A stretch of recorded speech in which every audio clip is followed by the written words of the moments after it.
বন্ধুরা, আজকে একটা নতুন ব্লগ শুরু করছি। দেখতেই পাচ্ছ সকালে স্নান করা হয়ে গেছে। স্নান করা হয়ে যাওয়ার পর বালতিতে গুচ্ছ কাচাকুচি সেটা মেলতে গেলাম ছাদের উপর। দেখো প্রকৃতিটা কত সুন্দর। আর আগের দিন রাত্রে বৃষ্টি হওয়াতে সব আকাশ ছাদটা ধুয়ে গেছে আর পরিষ্কার হয়ে গেছে। আকাশটা দেখো এখন মেঘলা জন্য মেঘলা আবহাওয়া। আর এরপরে রান্না শুরু করলাম।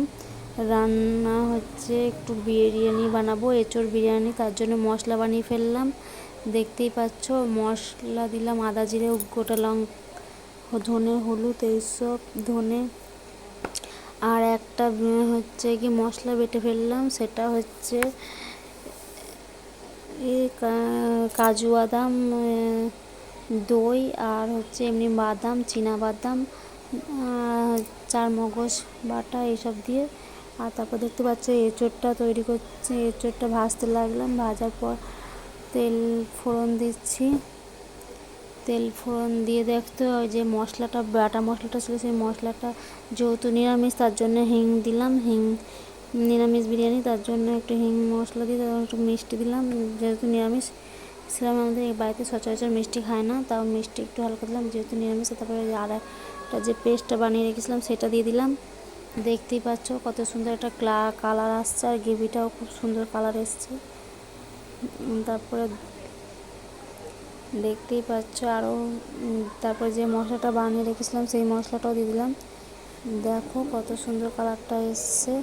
তারপরে ভাজা এঁচোড় আলুটা দিয়ে দিলাম, দিয়ে সেগুলো একসঙ্গে কষাতে লাগলাম। ভিডিওটা ভালো লাগলে অবশ্যই লাইক শেয়ার ও কমেন্ট করো। তারপর একটু পুদিনা পাতা ছিল, সেই পুদিনা পাতাটা দিয়ে দিলাম। ধনে পাতা ছিল না, কী করবো, কিছুই করে নেই। গোটা গরম মশলা ভাজা একসঙ্গে কষানোর সময় দিলাম, আবার পরে লাস্টে দেবো, তার জন্য বাকিটা রেখে দিলাম। দেখো তারপরে তার সাথে যে বিরিয়ানি মশলা যে হচ্ছে কি মেন গোলাপ জল কেওড়া জল সেইগুলো দুধের সাথে মিশিয়ে নিলাম, একটু মিঠা আতর। আর তারপর দেখতে পাচ্ছি হাঁড়িতে লেয়ার সাজানোর জন্য এঁচোড়টা দিয়ে দিলাম।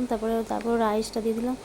দেখো কত সুন্দর। তারপর পরে কেমন লাগছে সেটা দম হয়ে যাওয়ার পর সেটা দেখাচ্ছি তোমাদেরকে কেমন হয়েছে।